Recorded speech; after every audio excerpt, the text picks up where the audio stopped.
bodies. What's up, y'all? We back at it with another chapter of Kagurabachi, man. Chapter 95. 5 chapters away from 100, yo. And we might be getting an anime announcement soon, man. Hey, yo, if you rock with your boy, make sure you subscribe, hit that bell, hit that hype me up, do all that for me, man. Greatly appreciate it. So we actually get the cover of volume 9 for Kagurabachi, and this shit look amazing, where you got the 3 enchanted blades, and on each blade you see a reflection of the wielder. That shit look cold, man. That shit look cold as hell. And then if you look in the very background, you see someone's eyes. Now, I want to say that's Chihiro eyes just because of the color, but it's a chance that it could be Samura's daughter. I'm not 100% sure, man. You guys let me know, who eye do you think that is in the background? But yo, this may be my favorite volume cover, just on how creative it is, with the 3 enchanted blades and then the three wielders on each blade. That shit is goated. Let me know what y'all think about that, man. But in this chapter, man, we actually have confirmation on who the traitor is, man. Yes, we actually have confirmation on who the traitor is, and damn, man, that's crazy, man. It's always a damn traitor. In every series, it's always a traitor. Someone out here just doing crazy stuff, man. But we about to get into this chapter, man. Like I said, this chapter, the way it ends, it has me so mad because I need to see what happened next. This was a hell of a ending for a chapter. And my boy Azumi, man, and he built different. He is built different, man. Azami or Azumi, I don't know why I keep saying Azumi, but Azami, he's built on a whole nother level, man. I want to see what goes down in this next chapter. But we about to get into it. I'm pulling it up on the screen. So you have it where your boy Kaizen, you know what I'm saying, he's speaking to everybody. He's saying like, yo, there's powerful sorcery families out there, man. They existed a long time ago. They exist now. And they're scattered all over Japan, you know, these families.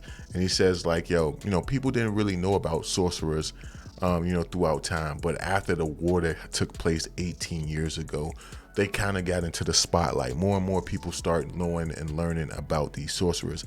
And because of that, it was getting harder and harder for the government to kind of, you know, control these guys. You know, they control most of the people, but these special families, they pretty much did whatever they wanted to do, and they didn't really care about the government, because who could stop them? The government don't have enough people to watch everyone in the entire, you know what I'm saying, country. So because of that, you have it where this Kaizen guy says like, yo, that's where he made up his mind. He made up his mind to actually try to use the enchanted blade to rule with absolute power. He's been corrupted by a sword, you know, by swords that he's never even wielded himself. And he says like, yo, a prime example of how these families, you know, run things in the shadow and the government can't stop them is the auction that took place, you know, thanks to Hakuri's father. He says that's a prime example. You know, people, families and stuff was ruined because these people could not be touched because they're so powerful, and they, you know, and they pretty much run their area or that section of Japan that they lived in. And there's other families out there just like them. And you have it with this Kaizen guy. I mean, he kind of makes sense, but at the same time, it's kind of like, yo, the lives you sacrifice to get to this point is kind of insane.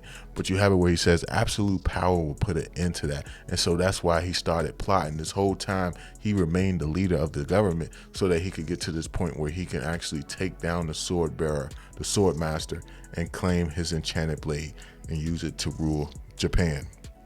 Now you have it where the other older guy, he goes to talk to him. He starts to say like, what makes you think that will actually work, man? Like, because of that, you betrayed us all. You worked in the shadows. You schemed against us. What makes you think that this will work? And he says like, yo, I'm gonna make sure that this works. I'm gonna guarantee it. We're gonna finish off the sword master, and you know what I'm saying, rid the world, you know what I'm saying, of his presence. And you have it where the old guy's pretty much trying to tell him like, yo, it's not just the fact that this guy caused the massacre all those many years ago. It's also the enchanted blade itself. Chihiro's father said that he doesn't know if something like that wouldn't happen again, no matter who has this sword. has the sword master sword. And you have where this guy says like, nah, it isn't the sword, it was the wielder. By eliminating him, we're ensure that something like this won't ever happen again. But of course, Chihiro father says like, yo, there's a possibility that it could happen. There's a chance that this could happen again. And so you have it where this Kaizen guy goes to say like, yo, we will control this world. We will rule it with an iron fist, and I will eliminate anybody who's going to try to stop me from achieving my goal. A world of order, maintained by the enchanted blades. That's crazy that he's saying that. So you have it where next thing you know, it looks as if he's about to attack your boy Hakury and eliminate him. Like I said, I was getting death flags for Hakury. I was, man, and it seemed like he was just about to be killed by this Kaizen guy. But next thing you know, you have it where Azami actually punches the hell out of him. Like he punches the hell out of this what's his name? Kaizen dude, and sends him flying into the wall. It looks as if he knocked him unconscious. And then you have it where Azami tells Ichi, which is the old guy, he tells him like, yo, I'm gonna leave the interrogation to you.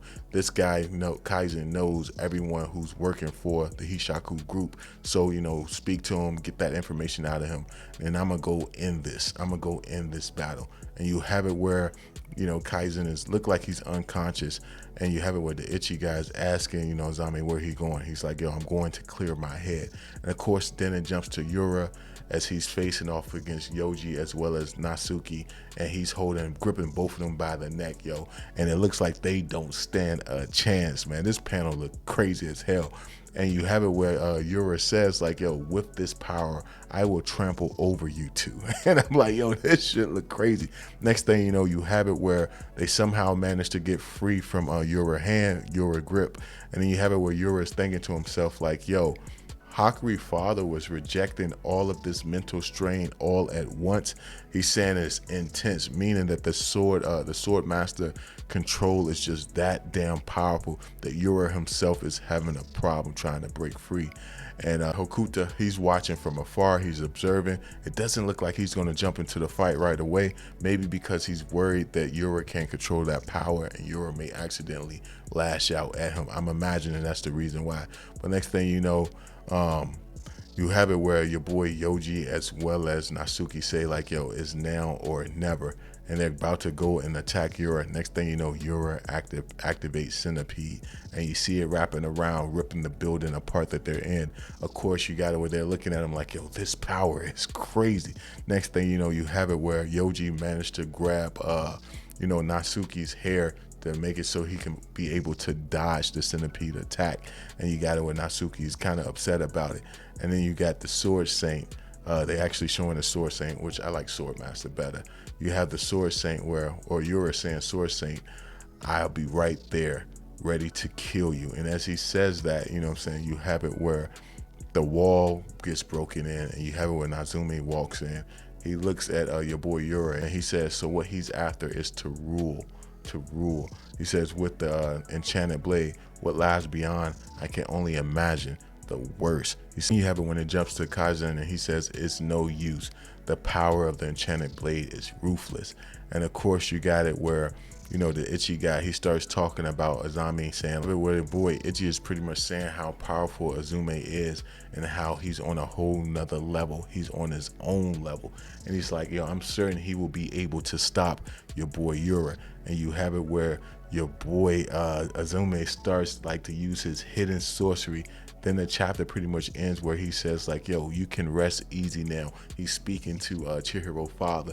And I'm like, yo, this chapter is crazy. I need to see what happened next. I need to see everything that goes down in this next chapter. But you guys can let me know how y'all feel about it. Do you think Azumi is going to be able to handle Yura? Do you think Yura is actually going to finish him off? Let me know down below, and I will catch you guys in the next one, man. Peace.